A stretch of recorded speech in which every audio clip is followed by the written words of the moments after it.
आपण पाहत आहात रायगड टुडे न्यूज, जनमनाचा कानोसा, समाज मनाचा आरसा। सकल हिंदू समाजाच्या वतीने सभेचे आयोजन, मंदार परांजपे सर यांचे प्रमुख मार्गदर्शन, नागोठाणे रोशन पत्की।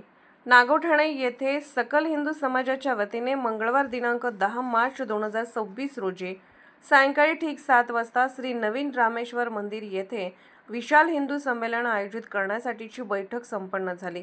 या विशाल हिंदू संमेलनाच्या आयोजनाचा मुख्य उद्देश म्हणजे सकल हिंदू समाजाच्या ऐक्यावर भर देणे हा होय।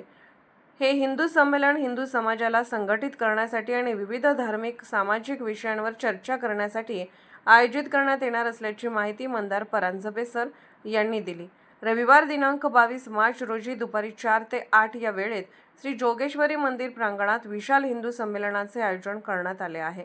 सर्वांनी एकजुटीची शक्ती प्रदर्शित करणे, विविध पंथ आणि परंपरांमधील भेद विसरून सर्वांनी एकत्र येणे हा या संमेलनाचा मुख्य उद्देश आहे। सकल हिंदू समाजाच्या वतीने हिंदू एकता, धार्मिक, सामाजिक आणि सांस्कृतिक जागृतीसाठी सभा संमेलन आयोजित केली जातात। या संमेलनामध्ये विविध हिंदुत्ववादी संघटना, वारकरी संप्रदाय आणि स्थानिक नागरिक यांनी मोठ्या संख्येने सहभागी होण्याचे आवाहन या सभेत करण्यात आले। सध्याच्या काळातील हिंदू समाजाची दशा आणि दिशा, सामाजिक सुधारणा आणि हिंदू राष्ट्र या विषयावर उपस्थितांकडून मार्गदर्शन करण्यात आले। या सभेवेळी मंदार परांजपे सर यांच्यासह कैलास परदेसी, अशोक खरिवले, पंचम परदेसी, चेतन कामते, दत्तात्रय धसाडे, श्वेता परांजपे, गणेश घाग, केतन नांदगावकर, प्राची गोळे, अंकिता वडेकर, मयूर वाघमारे, संदेश सुकाडे, गणेश राणे, अंजली सावंत, वैष्णवी परदेशी, रेश्मा राणे, प्रमोद नागोठाणेकर आदी सदस्य उपस्थित होते। 22 मार्चला तशी कशी झाली सुरुवात की शोभायात्रा काढतो आपण दरवर्षी, तसं काहीतरी करूया का असं करत करत जरी शताब्दी पण होती, हिंदू संमेलन तो एक भाग होता। चेतनजींची पहिल्या ते बोलणं झालं, पहिली आपली छोटीशी बैठक तिथे झाली, नंतर मग ते हळूहळू क्रांत होत गेलं। 22 मार्चला आपल्याला सकल हिंदू संमेलन घ्यायचं आहे। सकल हिंदू संमेलन म्हणत असताना संपूर्ण हिंदू समाजाने हिंदू समाजासाठी केलेलं एकत्रीकरण किंवा संघटन, नागोठणा आणि पंचक्रोशीतली गावं सगळी, वाड्या वस्त्यांचं यांचा आपल्याला एक सांस्कृतिक कार्यक्रम आयोजित करायचा आहे। सांस्कृतिक कार्यक्रम हिंदू संस्कृतीला अनुरूप असा।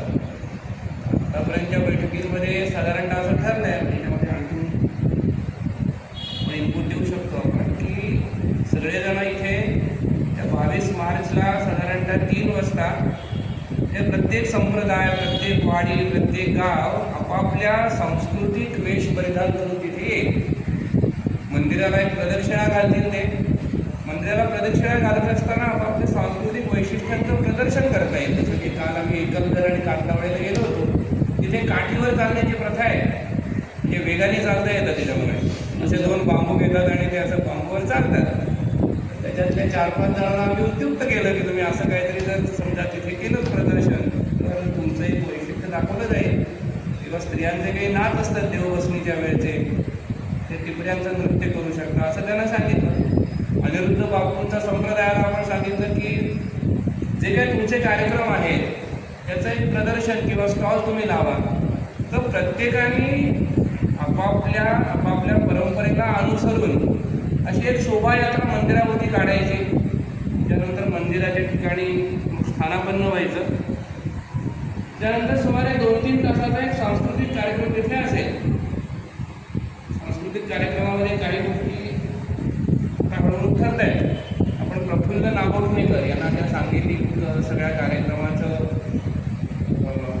नियोजन करायला सांगितलं आहे। त्या दृष्टीने काही नृत्य आहेत, काही संगीत आहे, आपला बासरीवादक मेघ पोटे तिथे येणार आहे। असा एक साधारणतः अर्धा तासाचा कार्यक्रम होईल तो। त्यानंतर ऐतिहासिक अशा प्रकारचा काहीतरी सांस्कृतिक कार्यक्रम तर आपण चेतनजीला सांगितलं ते करायला। तर चेतनजीने मग एक शिव व्याख्याते आहे सुखदजी राणे, तर त्यांचं वैशिष्ट्य असं की त्यांनी रायगड जिल्ह्यातले सगळे किल्ले त्याची भ्रमंती केली आहे आणि अनेक किल्ले शोधले देखील त्याच्यावर। आत्ताच्या आत्ता एक बिरवाडी, आत्ता थेट किल्ला शोधला गेला 61वा. बातमी वाचली मी. इथून पौर चॅलेंज पौर रायगड टुडे न्यूज चॅनलला लाईक करा, शेअर करा आणि सबस्क्राईब करा.